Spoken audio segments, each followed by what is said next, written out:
এই যে দিয়েছিলাম দুটো পরোটা আর মিক্সড ভেজ, কিন্তু একটা খেয়েছে একটা খায়নি, এটা আমাকে উদ্ধার করতে হবে। তো যাই হোক, ওর টিফিনটা আগে রেডি করে দিই, বেরিয়ে যাবে, দেরি হয়ে গেছে আজকে অনেকটা। তো আজকে রয়েছে টিফিনে পালং শাকের পরোটা, গরম গরম পালং শাকের পরোটা আর মিক্সড ভেজ। পরোটা এতে দিতে হবে, শুনতে হবে। মা বড়ি পাঠিয়েছিল, সেই বড়ি ছিল কটা, ওই বড়ি দিয়ে করেছি মিক্সড ভেজ।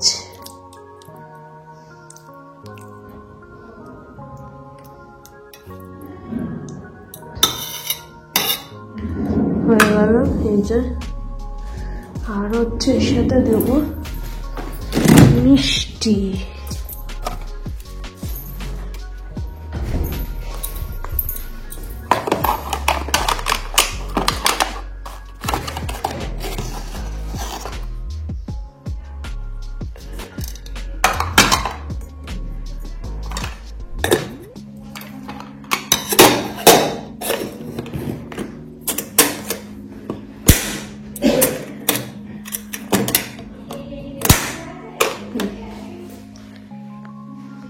এই যে 8:30 বাজে, বাবি বেরিয়ে গেল, কিন্তু বাবির আজকে দেরি হয়ে গেছে। বাবি আরো তাড়াতাড়ি বেরোয়, 8:10-15 বেরিয়ে যায়, আজকে 8:30 হয়েছে। হ্যালো ফ্রেন্ডস, গুড মর্নিং সবাইকে। কেমন আছো তোমরা সবাই? আশা করছি ভালো আছো, আমিও খুব খুব খুব ভালো আছি।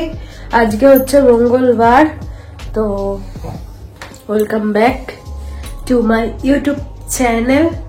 এই যে আমার ঘর দোরের অবস্থা, জানলার পর্দা এখনো কিচ্ছুই খোলা হয়নি, আমারও আজকে উঠতে দেরি হয়ে গেছে।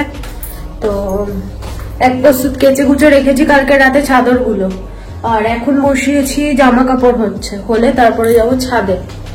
আর সকাল সকাল টিফিনে আজকে তোমাদের দেখিয়েই দিলাম, টিফিনে ছিল আজকে হচ্ছে পালং শাকের পরোটা আর একটা মিক্সড ভেজ করেছি সেটা। তো মিক্সড ভেজটাও যা যা সবজি দিয়ে করেছি, বাবি কোনোটাই খায় না। তো খেয়ে দেখলাম, মানে জামা কাপড় পরছিল আর আমি খাইয়ে দিয়েছি, তো বললাম কেমন হয়েছে তরকারি, বললো খুব সুন্দর হয়েছে। তো এটাই আর কি, তাড়াহুড়ো ছিল তো খাইয়ে দিয়েছি, খেয়ে নিয়েছে। তাও দুটো খাওয়াবো ভেবেছিলাম, খাওয়াতে পারলাম না, একটা খেয়ে গেল আর একটা আমি খেয়ে নিয়েছি। আর এই যে তরকারি এতটা রয়েছে, এটা দিয়ে আমার দুপুরে হয়ে যাবে, কারণ আজ তো সেই নিরামিষ, আবার কি তরকারি পত্র করবো, তো এটাই থাকবে। আমি বেলার দিকে আর একটা পরোটা, আমি এখনো 3খানা পরোটা হবে, আমি সেটাই বলছি কি করব পরোটা। আমি হিসেব করে করেছিলাম বাবিকে দুটো খাওয়াতে পারলে আমি 3টে টিফিনে খেয়ে নেবো, কিন্তু এই বাড়ি থেকে একটা খেয়ে নিলাম।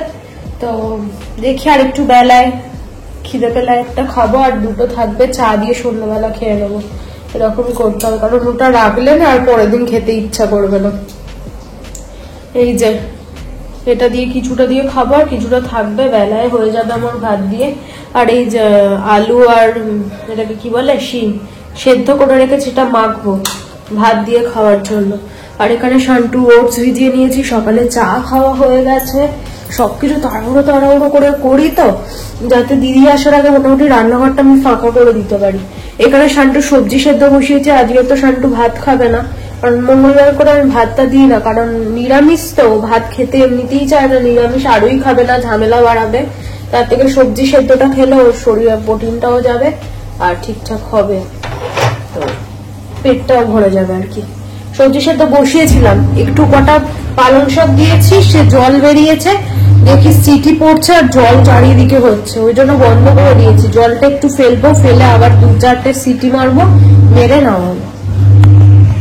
এখনো 3খানা পরোটা হবে, তো চলো 3খানা চটজলদি করে স্ল্যাবটা ফাঁকা করে দিলে নিশ্চিন্ত।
তো বন্ধুরা গুড ইভিনিং সবাইকে। এখন বাজে 8:30 আর গুড ইভিনিং বলছি তোমাদের। অনেকক্ষণ আগে উঠেছি, উঠে সন্ধ্যে টন্ধে দিয়েছি, শান্টুকে খাইয়েছি। আজকে চা খাইনি কারণ আজ শরীরটা কেমন একটা লাগছে, সন্ধ্যে থেকে পেটটা কেমন ভার ভার হয়ে আছে, মানে যেন কিছু এই সময়মাত্র খেয়ে উঠেছি এরকম মনে হচ্ছে। ওই জন্য চাটা আজকে খাইনি, ইনো খেলাম একটু।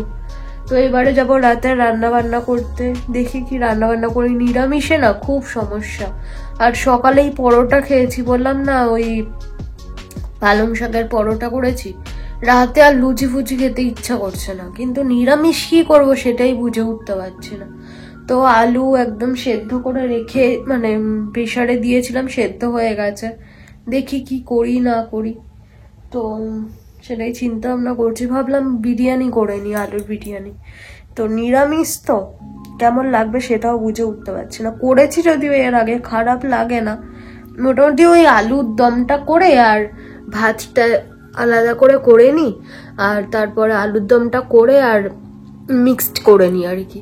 তো তার মধ্যে বিরিয়ানি মশলা টশলা পড়ে, তো বিরিয়ানির মতোই লাগে। আর টক দই রয়েছে, শসা দিয়ে রায়তা করব। আজকে তো পেঁয়াজ দিতে পারবো না, তো ওই রায়তা করব আর আলুর দম ভাত, আলুর দম আর ভাত বলতে পারো। তো যাই হোক, চলো চেষ্টা করি কতটা ভালো করে করতে পারি এই আর কি। তো এতক্ষণ যাবৎ কম্বলটা পায়ে চাপা দিয়ে বসে বসে 2 মাস সাথে কথা হলো, 2 মাস সাথেই কথা হয়ে গেছে। তো এবারে যাবো রান্না বান্না করতে। আর আজকে করেছি শ্যাম্পু, দেখে বুঝতে পারছো কেমন একটা হয়ে রয়েছে মাথাটা। চুল আঁচড়ানোর সময় পাইনি, তো ওই জন্য এরকম। আর তো কিছু করার নেই, কি করবো আর। শান্টু ওখানে শুয়ে রয়েছে। শান্টু একবার উঠলো, উঠে বিস্কিট খেলো, খেয়ে দিয়ে আবার শুয়ে পড়েছে। আমি সন্ধ্যাবেলা আসলাম, এসে এই যে আলু সেদ্ধ বসালাম, বসিয়ে এখানে এই ঝুড়িটা কদিন যাবত মাজবো, আজ মাজবো কাল মাজবো করে মাজা আর হচ্ছিল না। তো মেজে এরকম করে দাঁড় করিয়ে জল ঝরার জন্য দিয়ে গেছিলাম, জল ঝরেও গেছে। তো নোংরা হয়েছিল বেশ ভালো, অতটাও ভালো করে মাজতে বুঝতে পারিনি, যতটা পেরেছি তার মধ্যে থেকেও অনেকটাই পরিষ্কার হয়েছে। তো এই তো এই কাপ টাপ গুলো সব আবার জায়গার জিনিস জায়গা মতো ট্রান্সফার করতে হবে। তো চলো কিছুটা এগিয়ে নিই, তারপরে তোমাদের সাথে শেয়ার করছি। না তো একই কি করে করবো বুঝে উঠতে পারছি না, আবার তার মধ্যে থেকে গুলিয়ে গেলে খুব অসুবিধা হয়ে যাবে। চলো মোটামুটি একটু এগিয়ে নিয়েছি, তো ভাবলাম তোমাদের সাথে শেয়ার করে দিই, তারপরে বাকি কাজ। দেখো দই ফেটাতে গিয়ে কি অবস্থা হলো। মিক্সিটার এই মিক্সির বাটিটার এখানে একটা হ্যান্ডেল লাগানো ছিল, হ্যান্ডেলটা খুলে গেছে। আর এই দুটো ফুটো দেখতে পাচ্ছ, এই দুটো দিয়ে পুরো ছিটকে আমার জামা টামায় পুরো ভর্তি। তো যাই হোক, কি আর করা যাবে, জামাটা চেঞ্জ করে নেবো। এখানে আলু ভেজে তুলে নিয়েছে, আলুটাকে সেদ্ধ করেছি, দুটো একদম লো ফ্লেমে দিয়ে 2টো সিটি পড়েছে, বন্ধ করে দিয়েছিলাম। তারপরে স্ট্যান্ডিং টাইম ছিল। তারপরে যখন ঢাকাটা খুললাম, খুলে একটু শক্ত শক্ত মতো হয়েছে। একদম গলা গলা হলে কিন্তু করতে পারবে না, কারণ ঘেটে যাবে। তো দেখতেই পাচ্ছ একদমই গলা গলা নেই, ঠিকঠাকই রয়েছে। তো এটা এবারে ভেজে নিয়েছি তেলেতে, সাদা তেল ইউজ করেছি। সাদা তেলের মধ্যে দিয়েছিলাম নুন আর চিনি। চিনিটা ক্যারামেল, চিনিটা একদম দেখতে পাচ্ছ লাল লাল মতো হয়ে গেছে, যার জন্য এসেছে এই লাল কালারটা। না তো অনেকক্ষণ যাবত ভাজতে হতো, তারপরে লাল কালারটা ধরতো।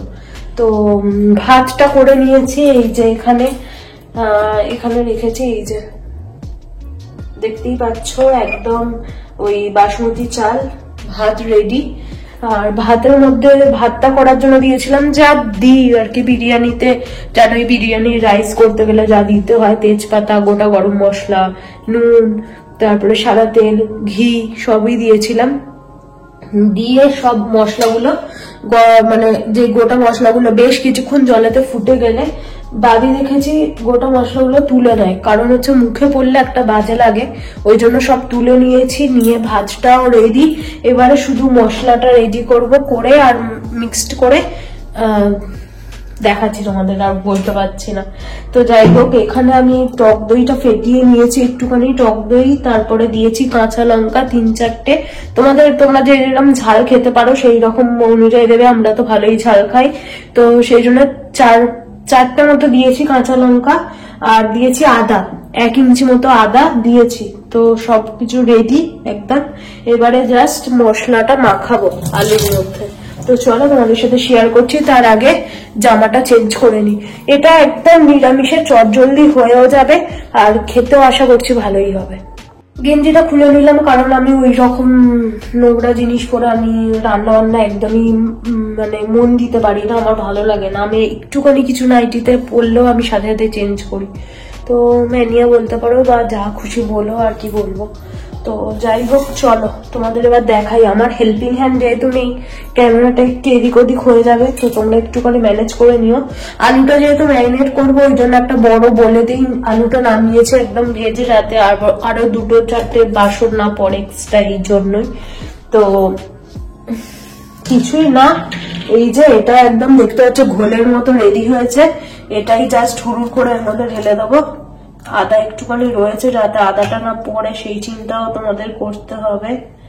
যদিও বা আমি বেশিক্ষণ অ্যাকচুয়ালি ঘোরাতে পারিনি, কারণ হচ্ছে ওই বললাম না ঠিকরে ঠিকরে বেরোচ্ছে, আর কত জায়গা হাত দেবো। বাটির ওপরে একটা হোল, এইদিকে 2টো, কত জায়গার আমি চেপে চুপে করতে পারবো। তো যাই হোক, দেখতে পাচ্ছি আলুগুলো একদম ডুবে ডুবে গেছে দইয়ের মধ্যে। তো এর মধ্যে এবার মশলাপাতি যা দেওয়ার আমি দেব। তো কি মশলাপাতি দিচ্ছি চলো তোমাদের ব্যাক ক্যামেরায় সেটা দেখাচ্ছি। তো বক বক করবো না, কাজটা মন দিয়ে করি। আলু বিরিয়ানি বানাবার জন্য আমি এখানে এভারেস্ট শাহী বিরিয়ানি মশলা ইউজ করছি। তো চলো,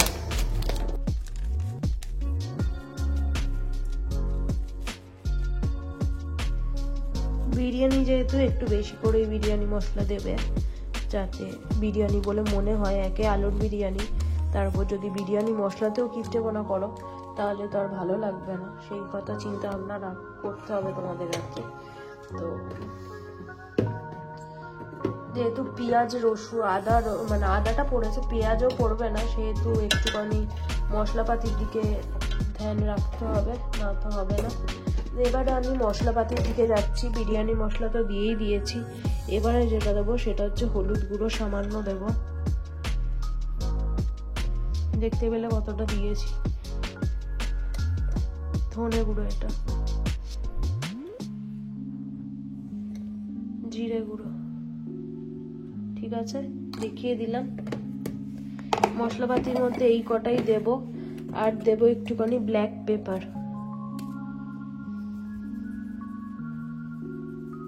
বললামই আগেই, কাঁচা লঙ্কা দেওয়া রয়েছে, ব্ল্যাক পেপার, তার উপরে একটু ঝাল হবে, তো তোমরা তোমাদের প্রয়োজন মতো দেবে।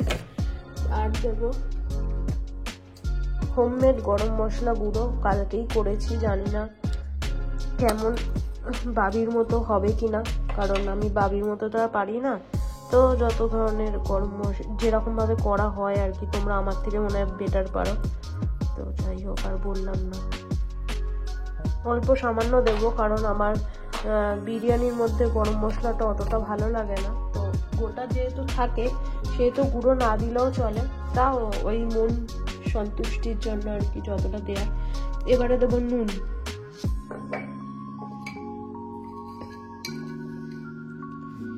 নুন দিচ্ছি পরিমাণ মতো, বুঝতে পারছি না কতটা কি লাগবে, চালাতেও যেহেতু নুন দেওয়া রয়েছে, তো সেহেতু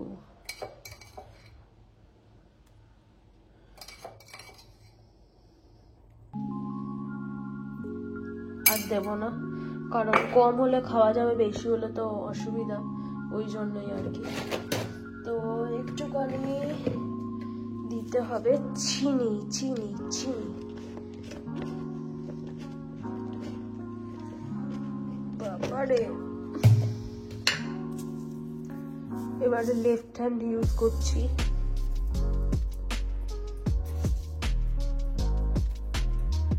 একটু ঝাল ঝাল মিষ্টি মিষ্টি এরকম একটুখানি করতে চাইছি, বুঝতেই পারছো আশা করি। তো জানি না কতটা কি হবে। তো বন্ধুরা চিনি নুন এখনো কিচ্ছু মিক্সড করিনি। এবারে দেবো লেবু, হাফ লেবু নিয়েছি, টকটা তোমরা তোমাদের ইচ্ছে মতো দেবে। আর দেবো কেওড়া জল আর গোলাপ জল। তো চলো এগুলো দিয়ে দিই। মানে বেশি দেবো না, কারণ যেহেতু আলুর বিরিয়ানি বেশি একটু উগ্র হলে ভালো লাগবে না। তো এক ছিপি করে দুটোই দেবো, আর আধখানা লেবুটা দিয়ে তারপরে তোমাদের সাথে দেখা হচ্ছে। সবকিছু একদম দেয়া কমপ্লিট, যেখানে যা দেয়া সব দিয়ে দিয়েছি। এবারে মিক্সড করতে হবে ভালো মতো। তো টক দই দিয়েছিলাম অল্প, ফ্যাটানোর পরে দেখছি অনেকটা হয়ে গেছে। তো ভালোই হয়েছে, গ্রেভিটা বেশ সুন্দর হবে। তো এটা এবারে কিছুক্ষণ এদেরকে ডুবে থাকতে দিতে হবে, ঠিক আছে? একটু এরা ডুবে থাক, তারপরে নেক্সট প্রসেসে দেখা হচ্ছে তোমাদের সাথে। সব মিক্সড করে নিয়েছি। তো কিছুক্ষণ পরে চলে এসেছি। এই যে একটু রেস্টে থেকে গেছে, তোমরা চাইলে আরো 1 ঘন্টা 1.5 ঘন্টা রেস্টে রাখলে খুব ভালো হবে, কারণ মশলাগুলো একদম প্রপার ঢুকবে আলুর মধ্যে। কিন্তু আমার হাতে অত টাইম নেই, আধ ঘন্টা না 10-15 মিনিট আমি রেস্টে রাখতে পেরেছি। তো রেস্টে থাক। আর এখানে যেই তেলটা আমি আলুটা ভেজেছিলাম এই তেলটাতেই করবো জিনিসটা আর কি, মানে বাকি প্রসেসটা। তো আমি একটু এইদিকে শিফট করে নিচ্ছি, যেহেতু এটা বড় গ্যাস ওই জন্য। তো কড়া ঠান্ডাই আছে। তো এবারে নেক্সট কাজ।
রান্নাঘর একদম পরিষ্কার করে নিয়েছি, শুধু গ্যাস ওভেনটা মুছলেই হয়ে যাবে। আমার রান্না বান্না কমপ্লিট, তোমাদের দেখালাম। সবকিছু রেডি করে একদম মশলাটা জাস্ট আলু দিয়ে একটু কষিয়ে নিয়েছি। নিয়ে যখন একটু গ্রেভিটা মানে ঠিকঠাক মতো হয়ে এসেছে, তোমরা দেখলেই বুঝতে পারবে, তখন রাইসটা দিয়ে দিয়েছি তার উপর থেকে কেওড়া জল গোলাপ জল একটু ছড়িয়ে দিয়েছি, আর একটু বিরিয়ানি মশলা দিয়ে দিয়েছি, একটু ঘি দিয়ে দিয়েছি।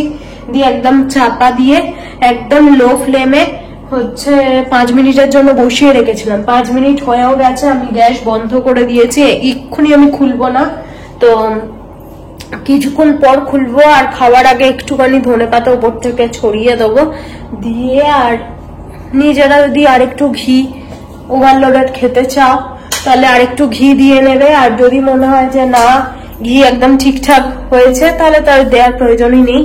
তো তারপরে নামিয়ে রায়তার সাথে সার্ভ করবে গরম গরম, খুব ভালো লাগবে। এর আগে আমি করেছি, তো এটা আমার সেকেন্ড রাউন্ড আর কি হলো। তো তোমাদের সাথে রিভিউ যে শেয়ার করব সেটা পাচ্ছি না, কারণ এই ভিডিওটা তো এখানেই শেষ করছি। যখন খাবো তখন থেকে কালকের ভিডিওটা শুরু করব। তো কালকের ভিডিওতে তোমরা জানতে পেরে যাবে বিরিয়ানিটা কেমন হয়েছিল না হয়েছিল। তো যাই হোক, শান্টু দেখো লুকিয়ে বসে রয়েছে। তো চলো আজকের মতো ভিডিওটা এতটাই, আবার দেখা হচ্ছে কালকে নতুন একটা ব্লগ এর সাথে। ততক্ষণের জন্য তোমরা সবাই খুব ভালো থেকো, সুস্থ থেকো, নিজের খেয়াল রেখো। আর আমার ভিডিও দেখতে থাকো, যদি কিছু ভালো লাগে প্লিজ সাবস্ক্রাইব করে দিও চ্যানেলটা, লাইক শেয়ার কমেন্ট করতে ভুলো না। চলো, গুড নাইট।